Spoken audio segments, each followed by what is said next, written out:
Hello dear students, welcome back to my channel physics SPC. Heat transfer का एक question. An object kept in large room having air temperature 25 degree Celsius take 12 minutes to cool from 80 to 70 degree Celsius. The time taken to cool for the same object from 70 to 60 degree Celsius would be nearly। चार choice दे रखे हैं। Solution पहले ये समझते हैं इसको कि अगर एक बॉडी है, इस बॉडी का किसी इंस्टेंट टाइम पर टेम्परेचर टी है, किसी इंस्टेंट टाइम पर टेम्परेचर टी है और सराउंडिंग मीडियम का टेम्परेचर टी एस है या टी नॉट कह लो, ठीक है। और ये बॉडी का टेम्परेचर सराउंडिंग मीडियम के टेम्परेचर से ज्यादा है, तो अकॉर्डिंग टू प्रीवोस्ट थ्योरी जो एनर्जी रेडिएट करेगी पर सेकंड में बॉडी रेडिएट पर सेकंड वो ज्यादा होगी एनर्जी एब्जॉर्ब्ड पर सेकंड से।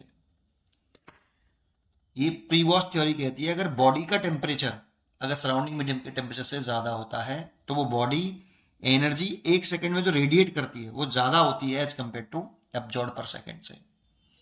तो इस वाली कंडीशन में इस बॉडी का टेम्परेचर टाइम के साथ घटेगा क्योंकि रेडिएट ज्यादा कर रही है और एब्जॉर्ब कम कर रही है, तो बॉडी का टेम्परेचर टाइम के साथ घटेगा। तो बॉडी का टेम्परेचर टाइम के साथ वेरिएबल है, जबकि सराउंडिंग का कांस्टेंट रहेगा।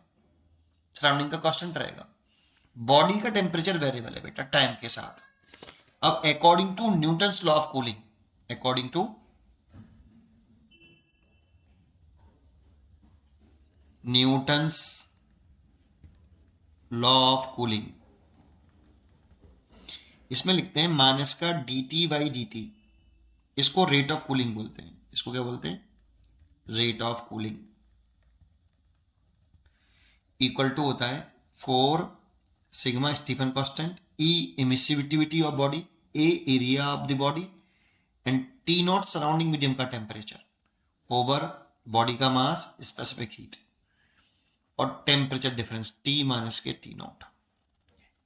देखो ये पूरा टर्म कांस्टेंट है और ये भी कांस्टेंट है, केवल बॉडी का टेम्परेचर जो है वो वेरिएबल है। जैसे जैसे टाइम बढ़ेगा वैसे वैसे बॉडी का टेम्परेचर घटेगा। बॉडी का टेम्परेचर वेरिएबल है बेटा, यहाँ पर सराउंडिंग मीडियम का टेम्परेचर कांस्टेंट है, ये रेट ऑफ कूलिंग है। लेकिन ये भी इसमें भी कंडीशंस हैं कि ये जो टेम्परेचर होना चाहिए बॉडी का वो सराउंडिंग के टेम्परेचर से 35 से ज्यादा ना हो, मतलब डिफरेंस ज्यादा नहीं होना चाहिए, तब ये वैलिड होता है। ये न्यूटन लॉ ऑफ कूलिंग होता है। अब इसमें एक और अप्रोक्सीमेशन लगाया गया क्योंकि टेम्परेचर वेरिएबल है, तो एक और अप्रोक्सीमेशन लगाया गया है। Approximation of Newton's law of cooling, approximation of Newton's law of cooling क्या कि देखो ये टेम्परेचर बॉडी का जो टेम्परेचर है वो टाइम के साथ घट रहा है, तो कैसे लिखें इसको? तो ऐसे समझ लो कि इसको ऐसे लिखा गया T initial minus T final divide by T, sorry. देखो ये क्या चीज है? चेंज इन टेम्परेचर, माइनस आने तरह कि टेम्परेचर घट रहा है। तो देखो हम चेंज इन टेम्परेचर कैसे लिखते हैं? डेल्टा टी जो dt लिखते हैं वो कैसे लिखते हैं? Final minus initial. अब देखो इनिशियल ज्यादा है फाइनल से, तो बेटा तभी तो dt नेगेटिव आएगा, तभी तो dt नेगेटिव आएगा, है ना। तो इस नेगेटिव साइन को अगर हम ऐसे लिख रहे हैं तो dt की वैल्यू अगर पुट कर रहे हैं, मैं जैसे वहां पर पुट कर रहा हूं, तो माइनस का dt बटे dt, तो मैं ऐसे माइनस का t फाइनल माइनस का t इनिशियल बाई t, तो देखो अंदर मल्टीप्लाई करेंगे तो टी आई प्लस का हो जाएगा, टी एफ माइनस का हो जाएगा, इसीलिए टी आई माइनस का टी एफ बाई टी।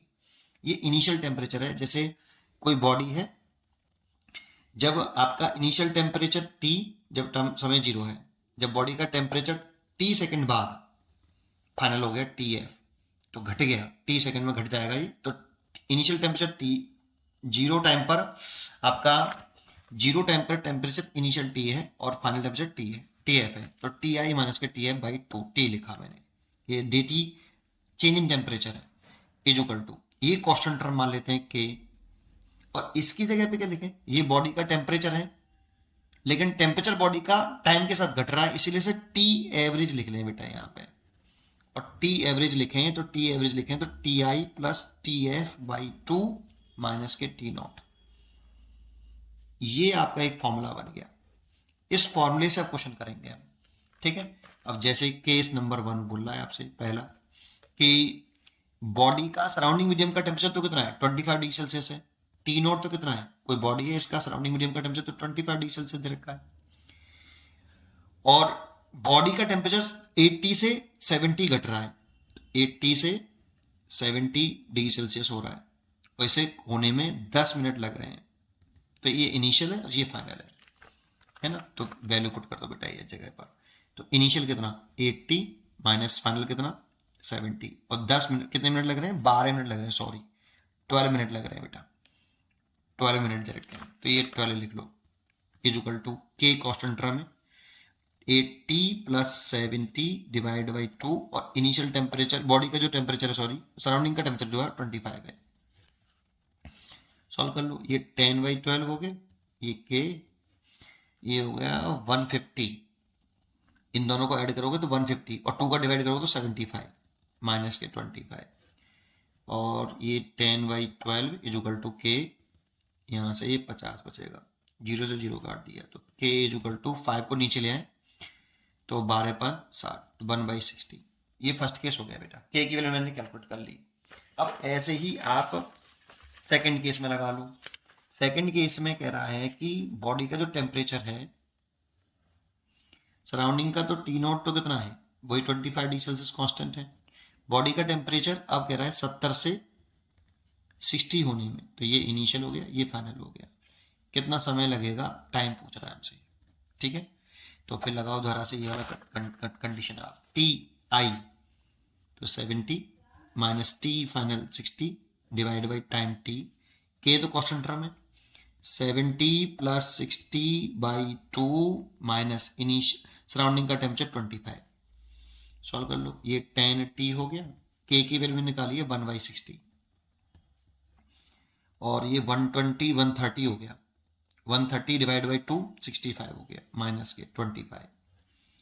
तो 10t इज इक्वल टू 1/60 40, तो 0 से ये 0 कैंसिल हो गया, और 10/t 2 से काट देते हैं इसको, 2/3 हो गया, इसका से मल्टीप्लाई कर लो 2t इज इक्वल टू 30, तो t is equal to 15 minute, 15 minute लगेंगे बेटा। तो आपने एक चीज देखी, शुरुआत में इसके कूल होने की जो रफ्तार है वो ज्यादा है, 12 मिनट में ही कितना हो जाता है 80 से 70 हो जाता है, 10 डिग्री सेल्सियस घट जाता है 12 मिनट में, लेकिन दोबारा से 70 से 60 डिग्री सेल्सियस होने में उसकी रफ्तार, कूल होने की जो रफ्तार है वो कम हो गई है, वो धीरे धीरे कूल हो रहा है, दैट मीन्स टाइम बढ़ गया है, तो 15 मिनट हो गया है, ठीक है। तो ये आपका आंसर हो गया 15 minute, a choice is correct. पढ़ते रहिए और खुश रहिए, थैंक यू।